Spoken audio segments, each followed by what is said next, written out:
What do you mean it sucks? This pepper beef is too damn spicy.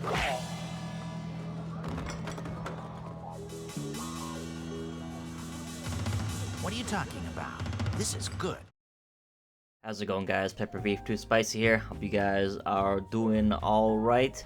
And welcome back to the Tekken Quick Tip series, where we talk about small individual things in the game that are not necessarily huge topics, but are things that are going to help you improve with your game knowledge and just your approach to the game overall. And today we're going to cover a topic which I don't see a lot of people really talk about in Tekken, or most fighting games in general with large move lists. But especially in a game where you don't have a built-in tutorial, and the way you fight is kind of just, just like this. Just you mash a lot of buttons, when you first start playing a fighting game without knowing what you're doing. This tutorial here is going to help you understand how moves kind of work together to create situations that are advantageous. And what I'm referring to is, if you click on the title of the video, today we're going to be discerning the usage of certain moves, or rather a general move in general. That's a weird way to say that, but regardless, my point is that when you look at a move list and you see like all this nonsense, like this kneel shot, this carabao horn, this streamlined to faint knee, like what is this all, what is all this BS that I don't even know where to start? How do I start playing this character? How do I know what's a good move, what's a bad move, what should I use when, and etc.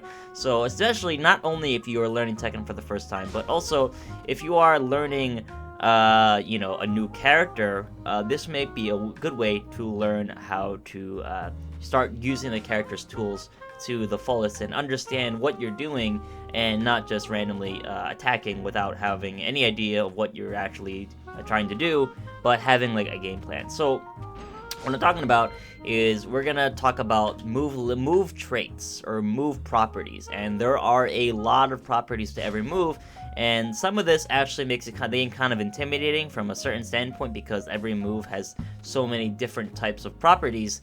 But I'm gonna break it down to you, so eventually you'll get to a point where you start to just instinctually know what types of moves tend to have what kind of properties. So first of all, we're gonna talk about with move traits. So we're gonna go over to the very first move in Josie's list, which is her 1-2-2, I think. Yeah, 1-2-2 Papilo combo. And so there are a couple of things which are all in every move has these kinds of traits, and they're either like yes or no questions. There is, of course, the very first thing is a move's frame data. If you're not familiar with frame data, there are a lot of tutorials on YouTube that are better than anything I can make on how to explain frame data. But without knowing frame data, we can talk about whether this move, 1-2-2, is safe or it's unsafe, and if it is safe, how safe is it? Is it advantageous on block like forward 4-3, or is it disadvantageous on block? Is it punishable? Is it like -9? Is it -10, -12, whatever? The amount matters, because let's say if a move is light negative, like let's say it's -2, then that means I can do stuff afterwards. Like I could sidestep, I could backdash, I could try for a really fast counter hit attack. I could do other things other than just block. But if something is -9, I'm moving 9 frames slower, and therefore it's probably best advised that I just block, because if I move, it's going to be slower, and if I try to press a button, it'll be slower, and there's a big chance that I'm going to get hit. And if it is unsafe, well, then I definitely better hold back, because if I try something, I'll probably get counter hit. We're talking also about disadvantage and advantage. So 1-2-2, how much plus frames or negative frames some moves are negative on hit? Is it on hit? For 1-2-2 specifically, it is +9, and on disadvantage, I believe it is -13. And of course, the most important, well, not the most important, but one of the most important things about frame data of a move is how fast does it start up. If a move is fast, that means you can kind of spam it a lot, because, it's something that is hard to see, and it's something that's hard to react to, and you don't really have a risk of it getting a counter hit or whiffing or whatever, because the move is so fast that you can do it, and at the same time you could just not think about it, like I'm just gonna do it, and I'm not gonna have any fear of it being shut down or something like that. Unlike like let's say Josie's unblockable. If I did that randomly, I mean, I'm taking a big risk there, because I'm spending 10,000 years doing the move, and there's a pretty big chance that something bad will happen to me if I don't make the right read on that. Same thing for like her crouch dash 2, or even like her up 4-3+4 or something like that. So those are the basic frame data properties of a move. And talking about 1-2-2 in general, let's talk about how much the properties of it matter. So 1-2-2 is +9 on hit, -13 on block, I believe. I'm not checking the frame data, but it's about -13. It is very advantageous on hit, and mid-frame punish, like mid-tier, like block punish on block, and it starts up at 10 frames. And now, another property of the move is the range. So the range is, in Tekken, we talk about things in terms of backdash range. So this is range 0 because I am a 0 backdashes away from the opponent because I'm pretty much point blank. This is 1 backdash, 2 backdash, 3 backdash, 4 backdash, 5 backdash, etc. So, over here, I'm range, let's say 3, or just about. And 1 is not going to reach at that range. So it's not our range 3 move. However, start of the game, it reaches at that range, and that's about range 1, more or less. So this move has a range of range 1. If I backdash again to range about 2-ish, it's going to whiff. And so this move has a range of 1. So if you are all the way out here, you are not going to be using this move because there has like no chance of hitting at all. Very low chance. There are different reasons to use this move out there because, jabs can be used for keep out, but would you really, complete the whole string all the way out there? Probably not. So when you're all the way out here, you're not thinking about using this move. And of course, another one of the properties of a move is the hit area. So 1-2 is all high. And this matters because, there are situations where a character's body opponent is low profiling, either because of a move or because they are crouching. So if in a situation where an opponent is crouching a lot, or if they are in a low stance or a low move, they will not be able to get hit by 1-2, probably, especially if they're crouching. That's impossible. So in this situation, you wouldn't really use 1-2 either. So because it's all high, you want to be careful about where it hits, especially against characters like Eddie or Ling Xiaoyu, where they often go low profile a lot. So that means that 1-2 is not going to be effective against them in the neutral game a lot because of how often they do evasive moves and stances. Not saying the move would be unviable against them, but you have to be a little bit more conscious about when and where you use the move. Also, general rule of thumb in this game is that there are several types of attacks, and they usually pertain to the position of the attack that they are. So obviously, you have your highs, mids, your lows, and your special mids. This is not universal for all things, but generally highs are safe. Mids hit a lot harder, and generally mids are launchers. And lows are generally very fast and hard to react to. Highs are also usually very fast, so mids are a little bit slower. But there are 2 types of lows. There's usually the unreactable low poke, and there's, of course, like the low sweep. Josie does not have one, but I guess that would be her, this one probably would be her strongest and seeable low. But even that's not that seeable. But point of the matter is that generally moves have these sorts of properties. So like all jabs are high. So if it's a high, maybe it's a jab, maybe it's a safe move. If it's a mid, it usually hits pretty hard. Maybe it's a launcher, maybe it's a tracking move, etc., etc. But generally, like I said, these are not universal things. These are just like staple types of moves that happen to also be in the repertoire of the hit area. It's like down 4-2 is a mid. So think about these 2 moves in conjunction. To avoid 1-2 and make it very bad on whiff, you would duck. But if you duck, you open yourself up to down 4-2 because it is a mid. That's very basic Tekken for you right there, but I'm just giving the example just for the sake of the argument. And of course, since 1-2 is a string, there are several properties included if a move is a string. And if you know what I'm talking about when I say a string is more than one attack in a move, more or less. It's like, more than one button. So since this is a string, it is a more than one attack. Question is this string delayable? There's delayable strings like down, back, 4-2, 3. Mash it out looks like this. If I can heavily delay the last hit by doing the motion a lot slower. In fact, the whole thing's kind of delayable. Yeah, see, so you can delay the whole thing.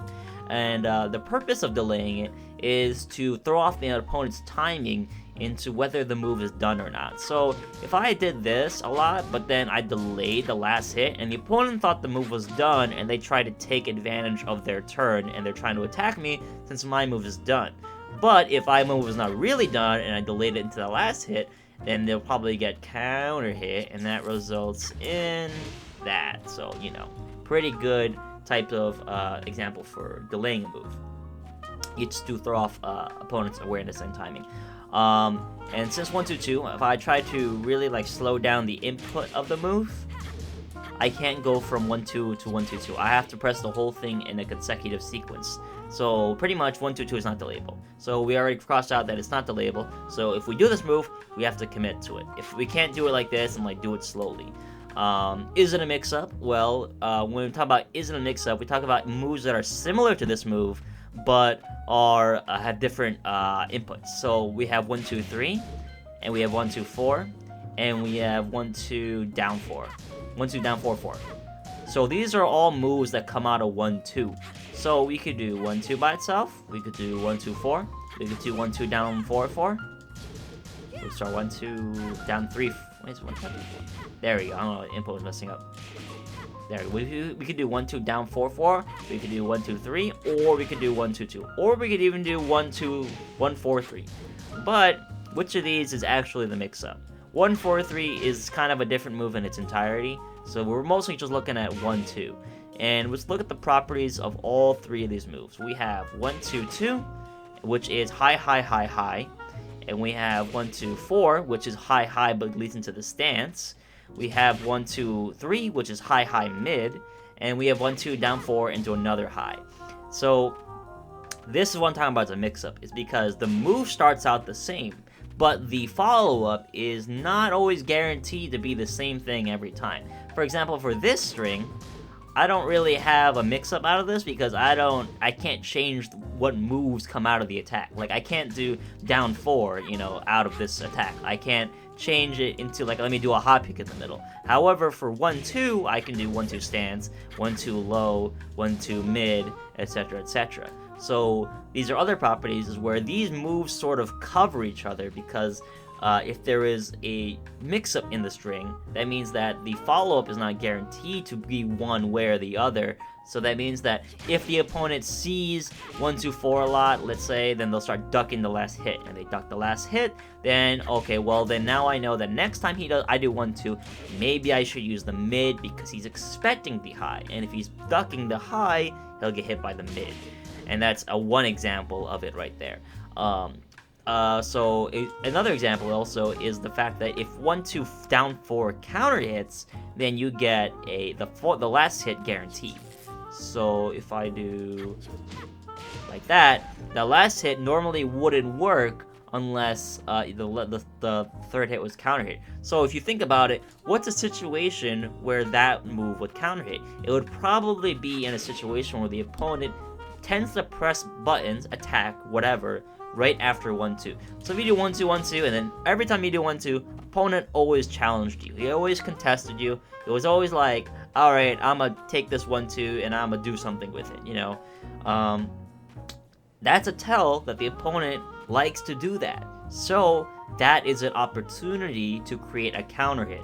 So if he does, let's say I do 1-2, and then Yoshi does, like, I don't know, jab, then I'll do 1-2 down 4, and the move is not finished yet. So he'll get counter hit because he tempted to attack while the move is still going, and it will result in damage for me, and that's good. So that's one example of that. And like I said, you duck the mid, and 1-2 down 4. Also very good for ending the round because, you know, who knows what's going to come out of 1-2. Is it going to be the mid, or is it going to be the low, you know? So it's a mix-up. And that's one example of that there. Another thing is the ability to hit confirm. Hit confirm means that whether you can delay the move and see if the first part hits, that means you can do the second part. So let's look at 1-2-2. Okay, so I know that 1-2 hit, but I can't press 2 again to actually confirm the whole thing. So that means that, like I said, sure, since this move is not delayable, I have to commit to the move. So even if this move is blocked in the beginning, I can't stop myself. I have to do the whole thing. There are moves like this in other characters. I'm not sure what one would be with Josie. 4-2 would probably be. 4-2, slightly delayable. So this move is probably not the best example of it, since it's not super delayable. But since the first part hits, you can slightly see that if the first part connects, you can. So another example of confirming would probably be in this move and counter hit. So if this move counter hits, that means that you can you know, do the second part, which is 3-3, or 3-4-3, I believe. Yeah, either one. 3-3 is easier though. So because the move is not a natural combo, it doesn't matter if you confirm it on natural hit. It's always delayable slightly, so you can slow it down. But if an opponent is pressing buttons a lot, then you could see if you can attack them during the pressing buttons, especially if they make a sound. So let's say Yoshi is doing let's do one hold down. I don't know if that counts as counter hit though. But anyways, you can see him doing a move, and if you connected during the startup of the move, you could see that he is, you know, doing a move and then do that, and then you can probably confirm it into the counter hit property, like that. So you can see the move. I mean, that wasn't a true combo, but you know, the example is still there. Is that if you hit someone during the middle of the move, there's a decent chance that they are gonna get connected by the second part of the move. But there's only really works with moves that are delayable. But going back to 1-2-2, the move is not delayable, so it doesn't really matter for this point. And another property with moves sometimes that is special is whether the fact or not that it is duckable. I mean, jailing. Jailing refers to a property where if the first part of a move is blocked, you are unable to take an action until the move ends, as in it jails you from taking an action. So in 1-2-2, if I have Yoshi block the first hit and then start crouching as soon as he cannot duck the second hit. So, I mean, any of the hits. So that means the entire move is jailing, which is a good thing, because if it wasn't jailing, that means the last part could have been ducked, most likely, because generally 1-2s are not duckable. If he could duck the last high, that would mean that he would turn from a -13 move only into a launch punishable move, because instead of block punishment, it becomes a whiff punishment. And the next move is whether the move is a parry or an unparry. It doesn't look like a parry to me. Pretty self-explanatory. There are some characters that do not have parries, some characters that do have parries. Josie has a right arm parry, or 1+2, and I believe she has a punch parry in one of her moves. But anyways, regardless, this move is not 1-2 is not a parry, so that point is moot. And then the matter of whether the move is a natural combo or a counter hit combo. Natural combo referring to whether 2 hits, if the first hit hits, then the second part or the third part, whatever, is guaranteed. So in this scenario, if the first jab hits, then 2-2 is guaranteed afterwards. So 1-2-2, and the whole thing is guaranteed. There are situations where a move is not natural, even though the first part connects, like 3-3. 3-3 is only a combo on counter hit. So this is counter hit tracking. I mean, counter hit confirm. Counter hit combo, as one could say. And of course, another property is tracking, which is a pretty important one. Tracking refers to how well a move works against non-linearity. So whether the opponent is moving up or down in a 3D axis, stepping left or stepping right, sidewalking, whatever. So in this scenario, let's talk about if one hits, well, 1-2-2 hit if he tries to step. Yes. So, but in the scenario where it's blocked, let's say I'm in try 1-2 into 1-2-2. Oh, but you could see there, even though the last part connected, the initial jab whiffed, and in that time that the initial jab whiffed, there's a time for me to get punished, actually. And what if you sidewalk, let's say? Oh, if you sidewalk, the entire move whiffs. So we can say about this move is that it has no tracking, which means it does not follow a sidewalk into the right. And let's see a scenario where if he goes to the left, let's see the same thing. It tracks a little bit better to sidewalk left. So this move has good tracking towards the left side, but poor tracking towards the right side.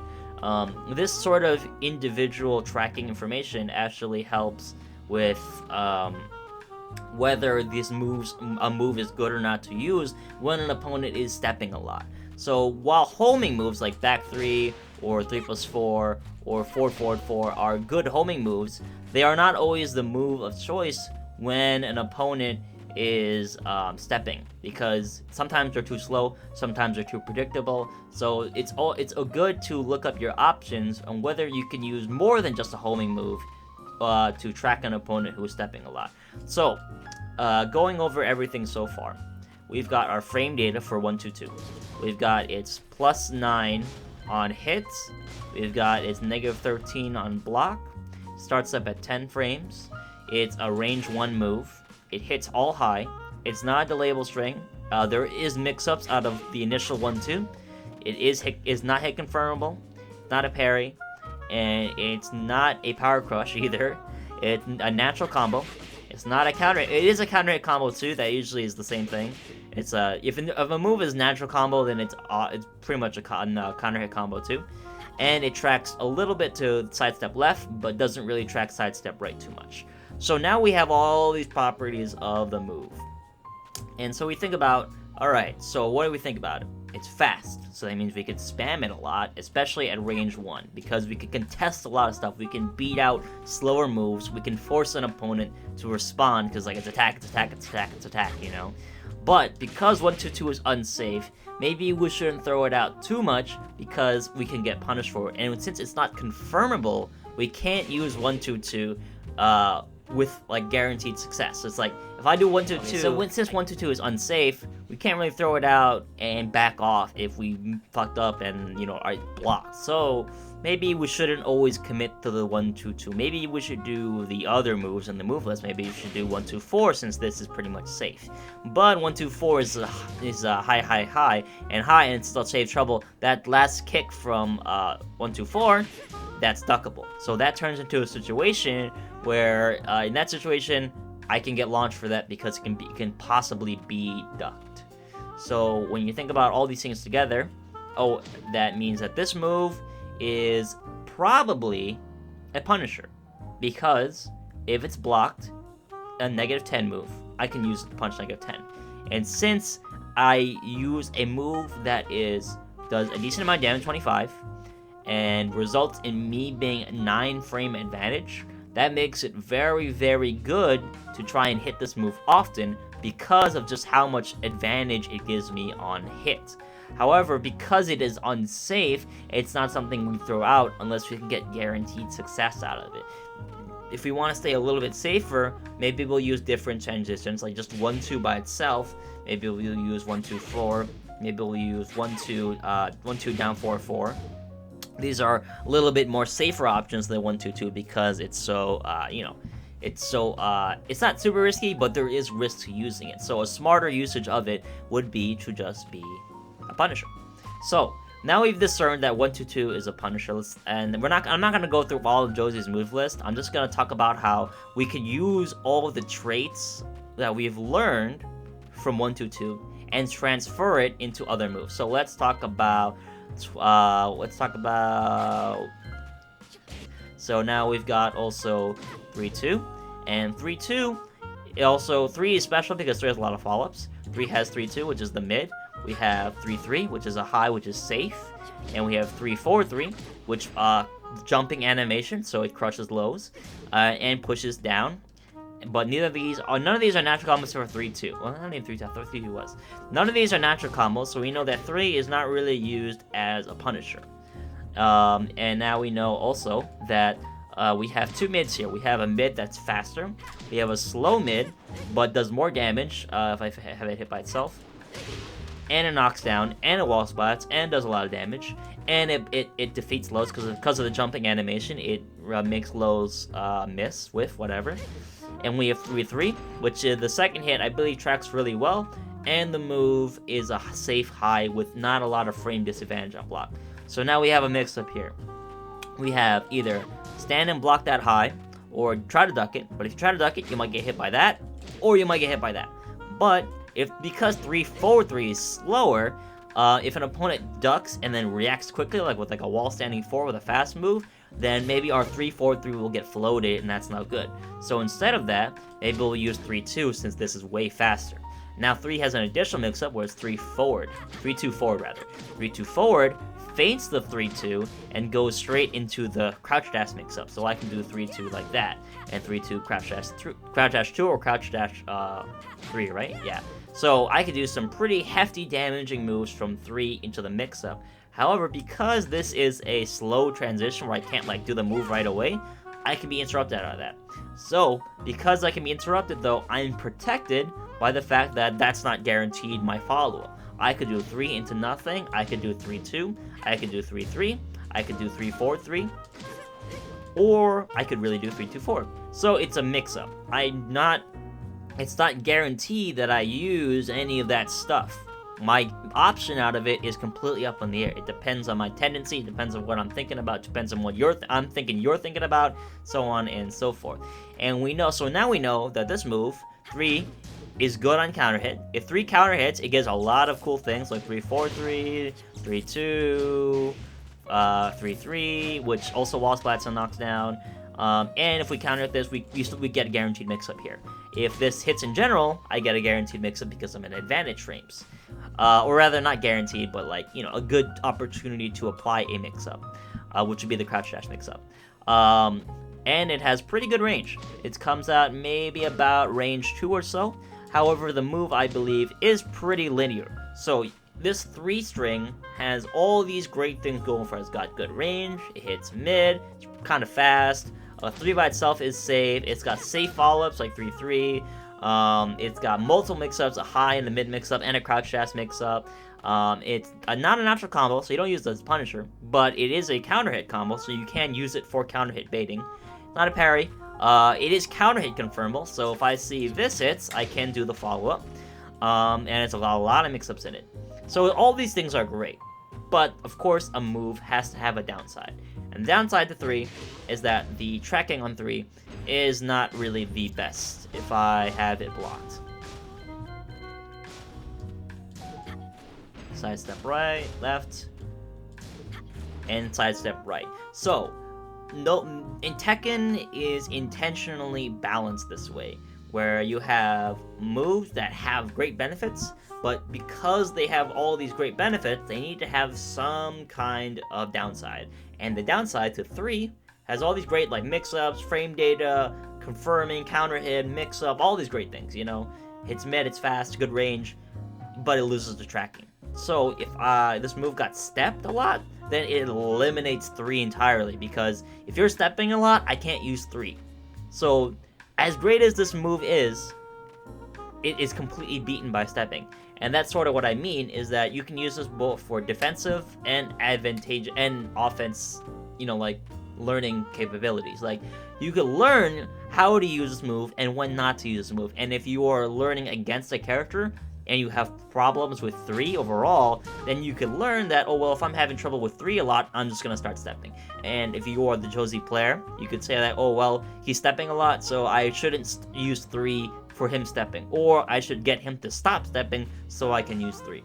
And if you apply this mindset to any move in the game, you could pretty much find out what every move does. You have to test everything about it, whether it tracks well, string, the label mix-up, hit confirm, where it hits, the range on it, the frame data, the tracking. Also important is if the move has a crush property or evasiveness. It means your character's hurtbox moves in a certain way, which makes certain moves evasive.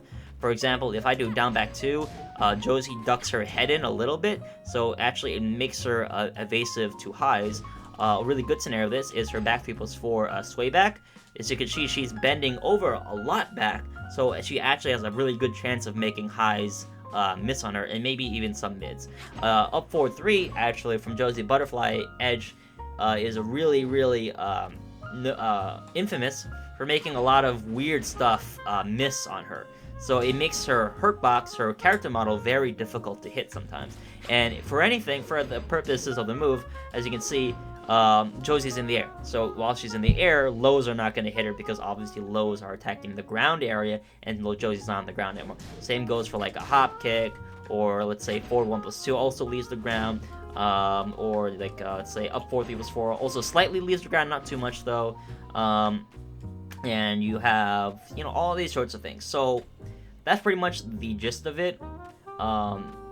Use the certain traits that you know of a move, of a generic traits of a move, and apply it to every move you see in the game, and the collection of moves that are similar to them, whether they come out of the same input, whether they come out of the same stance, and you can kind of see how both properties of a move interact with one another to make the move's usage more clear, and that it's both its advantages and its disadvantages. And I suppose that's about it. The reason I had Yoshimitsu here is because actually I want to talk about how, just for a little bit, how Yoshi is a weird character. So he has moves that are not necessarily very straightforward and are difficult to ascertain the use of. So one of the ones that I noticed was Kin 1. So Kin 1 and Kin 1-1 is a weird kind of move, because like, why would you ever get hit by Kin 1? It's like a very generic, like just a mid attack. Like it's like a down forward 1, except it comes out of a stance. So why would you ever get hit by Kin 1? Well, think about it. Kin 1 is a mix-up because it's a mid, because Kin 3 is a very dangerous low from Kin because it's a knockdown low, which has a guaranteed follow-up, I believe, with full crouch down forward 4. Yeah, so it's very annoying to get hit by Kin 3, and it's launch punishable, so it's something you want to block a lot. It's something you would like to block, but because you're ducking to block Kin 3, you might get hit by Kin 1. Kin 1 is also really fast, and it's unsafe. However, Kin 1 into Kin 1-1 was a move that I really couldn't figure out the use of until I figured out that Kin 1-1 has a built-in delay into itself. So Kin 1, you can't tell if he's going to go into Kin 1 or Kin 1-1. So if I tried to punish Kin 1, I could get hit by Kin 1-1. And this results in a decent amount of damage and plus frames and full crouch on hit. So if I could poke with this, either you're going to punish that, or you're going to be afraid to punish it because of the follow-up. But if you wait and be patient and block the whole thing, yes, this is unsafe. So if I do Kin 1-1 and you block it, I can get punished for it. However, because Kin 1 and Kin 1-1, you can't tell if I'm doing the delay in time, you can't like confirm whether he is or isn't going to do the delay, then you have to make a guess. You have to guess, make a read on whether, yes, I will continue the follow because I think you're going to press buttons, or I'm not going to continue the follow-up because I don't think you're going to press buttons on it. And it depends on whether the read is correct or not. So that's one move exactly where Kin 1 can be useful. Also, it's pretty fast, so if someone's trying to hit buttons on Kin stance, then Kin 1 might be a viable option. There's also Yoshi's full crouch mix-up, so you have full crouch down forward 4, which is a tracking launch punishable low poke, and you might be thinking like, okay, that's a good low poke.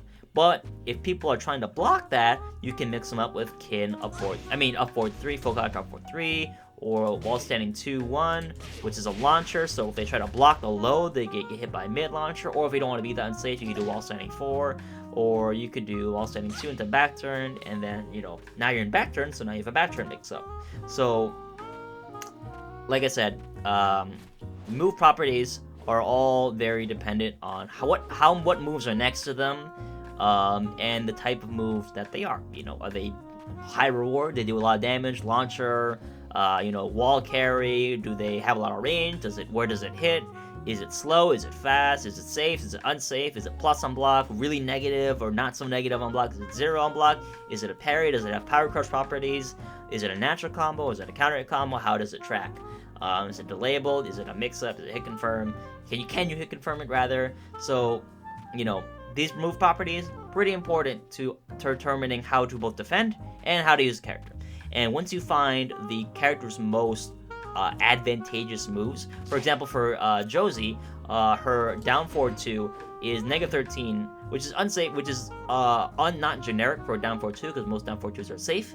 But her down forward 2 has a very consistent high evasiveness. It launches crouchers, and it has a lot of range. So this move has 4 things going for it, like mid, launching crouchers, far range, high evasiveness, and fast 15 frames. So it has 5 things going for it, and the one bad thing is that it's -13. So you have a lot of benefit, not so bad benefit. And the one thing that's not so bad, and it's not even that bad of a thing. So using that information, you could determine that this move is really good because it has a lot of upsides and not too many downsides. But you take that knowledge and you go into other characters, other moves, and you can pretty much figure out the use of every move in the game. There are some moves which are like inherently like really bad, but regardless, you'll still be able to find another use for them. For one of the biggest examples, before I end the video, is Yoshi's, I believe it's that throw? Right. Or no, that the other one, is it? Cards back throw? How do I do it? I'll just have him do it.